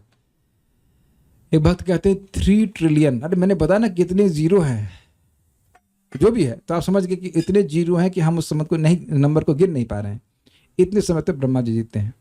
और अध्यासित मतलब उसको पे वह अधिरूढ़ है, मतलब बैठे हैं उसके अधिष्ठाता, ये जो कमल है ये इसी कमल को सत्यलोक कहते हैं। और सकल लोक नमस्कृतम, वह ब्रह्मलोक सभी अन्य लोकों के द्वारा नमस्कृत है, उसको नमस्कार करते हैं। ऐसा होते हुए भी तेपो तप, यद को वहां जोड़ लीजिएगा कि जो मेरा अधिष्ठान है, उसके बाद जोड़ लें। तेपो तपो, मैं तपस्या के द्वारा खूब तपस्या करता हूँ भगवान की, और बहुसवो बहुत काल तक या बहुत सारे यज्ञों के द्वारा अवरुत्स मानस, यही शब्द है ना, अवरुत्स मानस मतलब भगवान की प्राप्ति की इच्छा से खूब तपस्या संपादित करता हूँ। कहने का अर्थ है कि खूब सारे यज्ञ करके या बहुत काल तक तपस्या करके भगवान को प्राप्त करने की इच्छा से तपस्या करता हूँ। फिर से बोलता हूँ, बहुत काल तक बहुसवो या बहुत यज्ञों के द्वारा तपस्या करके भगवान को प्राप्त करने की इच्छा से तपस्या करता हूं, यह अर्थ हुआ इस लाइन का। तो क्या करते हैं, क्योंकि मैं इस काल से भयभीत हूं। मतलब ब्रह्मा जी भी ये नहीं मान रहे हैं कि उनकी सिचुएशन अभी फिक्स्ड है। हमको एक और दिक्कत आती है, जिस दुख से लोग दुख में होते हैं वही दुख हमको भी इकट्ठा करने के लिए बोलते हैं। एक भक्त हमारे घर में आए, कहे अरे भाई हमारे घर में घर बन रहा है, बड़ी टेंशन है, ये है वो। फिर कहते हैं, फिर बड़े बोलते हैं आपको भी बनाना चाहिए। मैंने कहा अरे भाई पर दुख सुखी हैं आप। ये वैष्णव होकर के पर दुख सुखी होना चाहते हो, अपना दुख है और दूसरा आदमी दुखी हो। हमने कहा यहाँ क्या दिक्कत है। वैसे मेरे घर में कोई मेहमान आया और क्लास तक रुक गया तो दोबारा से आने में संकोच करे, इतना मजाक बनाएंगे, है ना। खुद रो रहे हमारे घर में आकर कि हमारा मकान बन रहा है, ये है वो है, इतना पैसा खर्च हो गया, और रो रहे हो और फिर आकर हमको बोल रहे हैं कि आप मकान बनाओ। अरे बताइए, हम यहाँ पे खुश है ना भागवत पढ़ करके। देखिए वैसे बता रहा हूँ, क्लास के पहले मेरा थोड़ा सा एनर्जी लेवल डाउन था, आज कीर्तन भी इसलिए बहुत ज़्यादा नहीं किया, लेकिन देख रहे हैं कि भगवान की क्या कृपा है, एकदम प्रैक्टिकल पूरा। आप देखिए रहते ना, सुबह से कितना डाउन था, एकदम हालत खराब, और एकदम बूस्ट करता है। ये तो प्रैक्टिकल दिख रहा है ना, तो कोई पैसा कोई खर्च नहीं कर रहा हूं ना, है ना। तो हम बस सोच रहे हैं रहना कितने दिन है भाई, रहना कितने दिन है। मेरी उम्र ही कितनी है जो मैं कुटिया बनाऊं मतलब अगर किराए की मिल गई तो रह ही रहे। तो आप समझ गए मैं सब मजाक क्यों कर रहा था। जब ब्रह्मा जी कह रहे हैं कि इतना लंबी आयु है, फिर भी मैं निरंतर यज्ञ करता रहता हूँ भगवान की प्राप्ति की इच्छा से, तो ऐसे काल का प्रभाव है। ऐसे भगवान को मैं नमस्कार कर रहा हूँ जो सारे यज्ञों के अधिष्ठाता हैं। मैंने जितने भी यज्ञ किए हैं वो उनकी प्रसन्नता के लिए ही किए, ब्रह्मा जी ऐसे कहते हैं। अगले श्लोक में क्या कहते हैं देखते हैं, बहुत सुंदर। अब यहाँ भगवान की वह लीला अवतारों के कर्मों को वर्णन करते हैं। गुणावतारों के बारे में बोल दिया, कालावतार के बारे में बोल दिया, अब लीला अवतार के बारे में कहते हैं। एक भक्त कहते हैं, जब मरने ही वाले नहीं हैं तो भयभीत किस बात से हैं? आप भी तो नहीं मरने वाले हैं, आप काहे भयभीत हैं? आप किस लिए भयभीत हैं? जिस व्यक्ति ने प्रश्न किया वो आत्मा नहीं है क्या? आप देह है क्या? क्या देह ये प्रश्न कर रहा है? क्या उत्तर है? अरे चुप हो गए, वीडियो ऑफ करके उत्तर देते हैं और उसके बाद प्रश्न करते हैं, फिर कुछ बोलते भी नहीं है। हम भी तो आत्मा ही हैं, तब काहे को टेंशन होती है कि कैसे चलेगा, क्या चलेगा, वो चलेगा। इस जगत में व्यक्ति भय से मुक्त होता ही नहीं है, ब्रह्मा जी स्वयं बोल रहे। वेरी कॉम्प्लिकेटेड काल, दिस इज अ पॉइंट।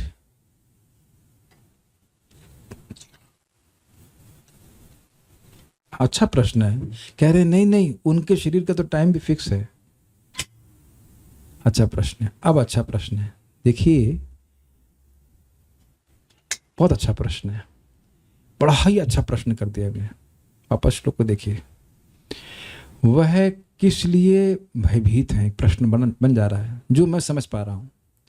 उनका जीवन कैसे चल रहा है? तेपे तपो बहुसवो अवरुत समानस, भगवान की प्राप्ति के लिए भजन कर रहे हैं। तो ऐसा मैं समझ रहा हूं कि उनको मतलब निश्चित है उनका भगवान के पास जाना, लेकिन शायद उनको ये भय है कि क्या इस शरीर को छोड़ने के बाद भगवान की प्राप्ति होगी, ऐसा मैं समझ रहा हूं। अन्यथा तो भयभीत होने का कारण कुछ होना नहीं चाहिए। अब ब्रह्मा जी और व्याख्या करे तो है नहीं कि काहे वो भयभीत हैं, बस इतना बोल रहे हैं कि भोग में वह लगे नहीं है। और एक बात इंट्यूटिवली देख लीजिए कि जो लोग भी पूरी तरह भोग से, किसी भी प्रकार के भोग से निवृत्त नहीं, जैसा भी इंद्र तृप्ति करते हैं, कृष्ण से अलग चलते हैं, तो भय आ ही जाता है। तो ये कैमुत्य से बात चल रही है जो मैं समझ पा रहा हूं कि ब्रह्मा जी का मन कहीं विश्व में जाता नहीं, फिर भी उनको भयभीत हो रहा है। ये बात इंटरेस्टिंग है, इंटरेस्टिंग है। एक अच्छा प्रश्न है, मैं महाराज से भी और कंफर्म करूंगा कि क्यों ऐसा है। देखिए, वह भगवान का दर्शन तो कर चुके हैं और अपने स्वरूप का बोध भी कर चुके हैं कि वो कौन है, उनका क्या संबंध। तो एक भक्त की दृष्टि से तो कोई भय नहीं होता है। लेकिन जो बात समझ में आ रही है कि भाई ऐसा मटेरियल फैसिलिटी कोई है कि आपके पास द्विपरार्थ के समान एक लोक है, फिर भी हम काल के प्रभाव में रहते हैं, उस दृष्टि से ब्रह्मा जी कह रहे हैं। मैं आपको समझा पा रहा हूं। देखो, हम लोग क्या सोचते हैं, मैं किराए के मकान में रह रहा हूं, तो लोग सोचते हैं हम किराए के मकान में रह रहे हैं, अपना मकान होगा तो हम भय से रहित हो जाएंगे। ऐसा सोचते हैं कि नहीं? हमें कोई निकालेगा नहीं, निकालेगा नहीं, ऐसे हो सकता है बेटा ही निकाल दे, पॉसिबल, बट लोग सोचते हैं ऐसा। मेरे पिताजी और माताजी की दोनों की ही मृत्यु घर में तो नहीं, बड़ी अच्छी बात है कि नहीं हुई, लेकिन नहीं हुई। पिताजी अस्पताल में शरीर छोड़े, और दोनों ने अस्पताल में शरीर छोड़ा, एक ने वृंदावन में, एक वृंदावन के जस्ट पास में। पर पॉइंट इज, घर में तो नहीं छोड़ा ना शरीर। आजकल तो बहुत लोग अस्पताल में छोड़ते हैं, तो घर कहाँ सिक्योरिटी दे रहा है? बल्कि आप विचार कीजिए, घर की सिक्योरिटी की ज्यादा चिंता होती है। जैसे देखिए, हमारे यहाँ पे बारिश हुई तो इधर ये सब कुछ सीलन आ गया, अच्छा ठीक है, दूसरे घर है अपना तो घर है नहीं, बाद में सूख जाएगा। और अपना घर होता है तो प्राय लोग चिंतित हो जाते हैं, ये है वो है। तो क्या घर हमको सिक्योरिटी दे रहा है? क्या आज तक लोग किसी को घर सिक्योरिटी दिया है? Security from what?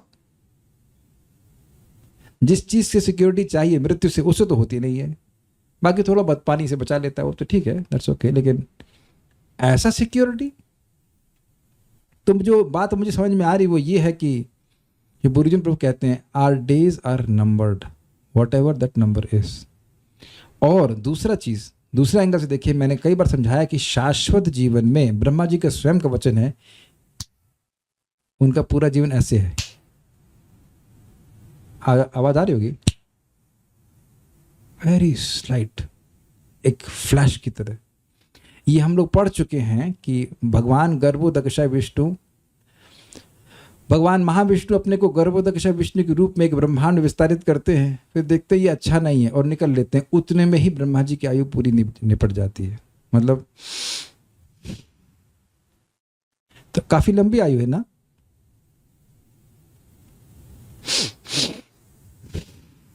फिक्स्ड है लेकिन बहुत लंबी आयु है ना, तो आप समझ गए मेरा कटाक्ष। तो इसलिए ब्रह्मा जी कह रहे हैं कि ना,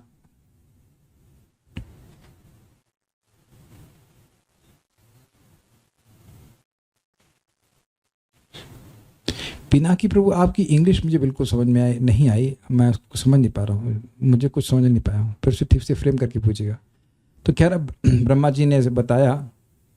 अब भगवान की लीला अवतारों के बारे में कहते हैं, तिर्यंग मनुष्य विबुधादिषु जीव योनिषु आत्मेच्छयात्मकृत सेतु परिप्सयाय रेमे निरस्त विषयोप्यवरुद्ध देहस् तस्मै नमो भगवते पुरुषोत्तमाय। तो कहते हैं भगवान, तस्मै नमो भगवते पुरुषोत्तमाय, उन पुरुषोत्तम भगवान के लिए मैं नमस्कार समर्पित करता हूँ। कैसे भगवान? तिर्यंग मतलब पशु, तो तिरछे चलते हैं। मनुष्य मतलब मनुष्य, विबुधा मतलब जो विशेष बुद्धि से युक्त हैं, अर्थात देवताओं आदि में, आदि का मतलब जिनको नहीं कहा गया, उन योनियों में भी, जीव योनिषु उनियों में, उन जीव योनियों में, आत्मेच्छया अपनी इच्छा से, आत्मकृत सेतु परिप्सया अपने द्वारा सृष्ट, आत्मकृत द्वारा अपने द्वारा सृष्ट, सेतु मतलब धर्म की मर्यादा को, परिप्सया अर्थात पालन करने के लिए, यह मतलब जो भगवान रेमे रमण करते हैं लेकिन निरस्त विषयों अपि, उनको इस जगत में किसी विषय को भोगने की इच्छा नहीं है, फिर भी वे रमण करते हैं। किस लिए? धर्म की मर्यादा को स्थापित करने के लिए, इच्छा से। अवरुद्ध देह, अवरुद्ध देह मतलब वह अपनी इच्छा से इस देह को प्रकट करते हैं जो कि सच्चिदानंद स्वरूप होता है। और अवरुद्ध का मतलब ये भी होता है कि स्पिरिचुअल सच्चिदानंद नित्य मूर्ति को अपनी स्वेच्छा से प्रकट करते हैं। एक और अर्थ लिया गया था कि अवरुद्ध मतलब जो रुद्ध नहीं है, रुका हुआ नहीं, अर्थात असीमित अपरिच्छिन्न देह को प्रकट करते हैं। दूसरा अर्थ है कि माता यशोदा आदि भक्त जो हैं, उनकी इच्छा से वो अवरुद्ध अर्थात लिमिटेड रूप में प्रकट हो जाते हैं वो अनलिमिटेड असीमित, लेकिन अपने को छोटे बच्चे के रूप में प्रकट करते, तो ऐसी विभिन्न प्रकार की लीला करते हैं। यद्यपि भगवान असीमित हैं, ऐसे भगवान को मैं नमस्कार करता हूँ। मैं समझता हूँ किस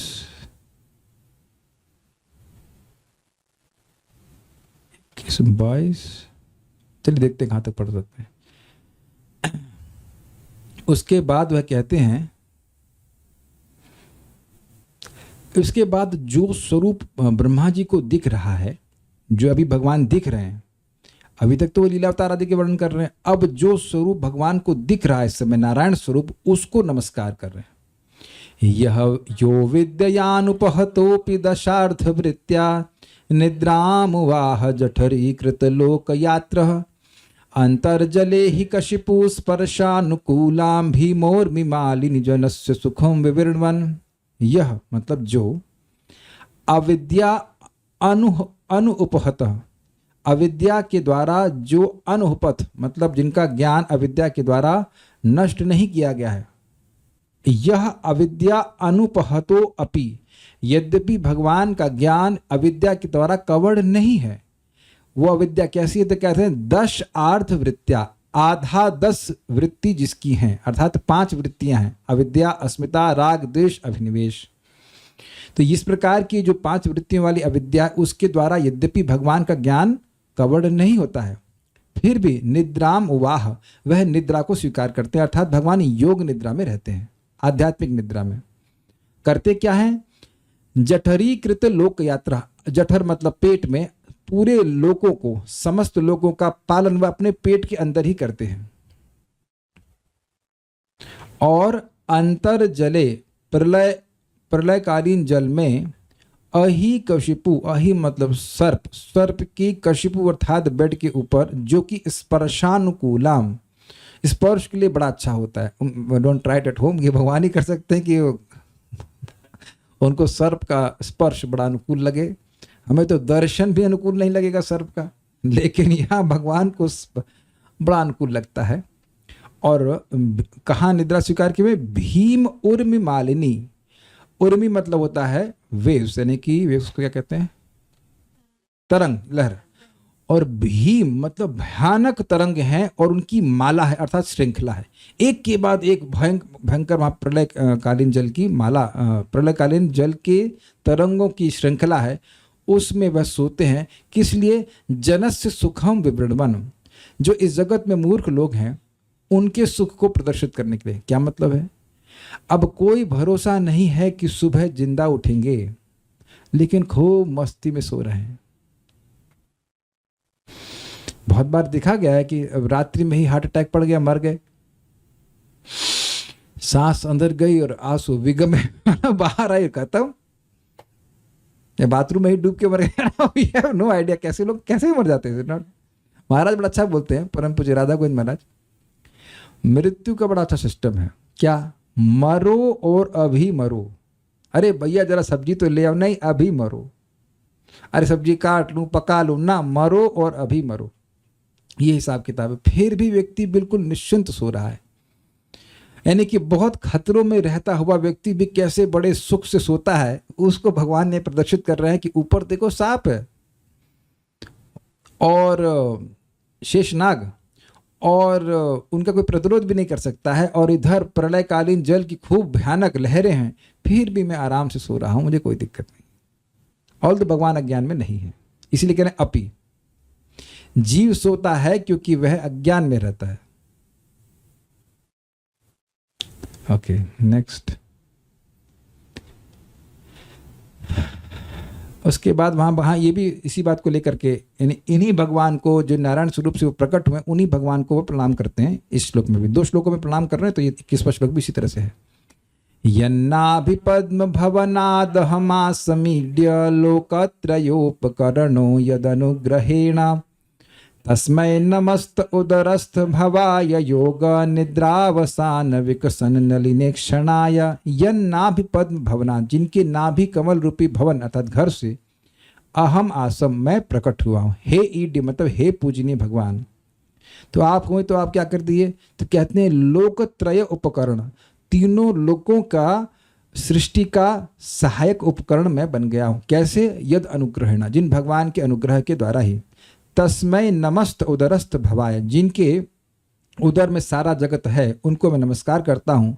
और योग निद्रा अवसान, योग निद्रा के समाप्त होने पर विकसन नलिनेक्षणा, जिनकी आंखें विकसित कमल के समान अर्थात खुली हुई हैं, ये कहते हैं, उनको नमस्कार करता हूँ। अब हम यहाँ पे रुकना चाहेंगे, क्योंकि ब्रह्मा जी बोली क्या करें, रुक जाएं कि पूरा पढ़ा दें? मेरे ख्याल से आज पूरा कर देते हैं, ना? क्या करते हैं? कहाँ पे हैं हम लोग अभी? नहीं 46 तक हैं, तो कब लोग थक गए होंगे। नहीं देखिए, 26 की बात नहीं है, बात इस चीज़ की है कि वो थीम चेंज हो रही है। अब वह हाँ ठीक है, आराम से पढ़ाते हैं, जल्दीबाजी में नहीं करते। 21 तक तो उन्होंने प्रणाम किया है, 22 से लेकर जो 45 तक हैं श्लोक, उसमें ब्रह्मा जी ने अपनी जो इच्छा व्यक्त करेंगे वह बोलेंगे। उसका ब्रह्मा जी को भगवान क्या बोलेंगे वह हम आराम से पढ़ेंगे, कल उसको देखते हैं। आज यहीं पर रुक जाते हैं, स्टॉप हियर। श्रीमद् भागवतम की जय, श्रील प्रभुपाद की जय, निताय गौर प्रेमानंदे।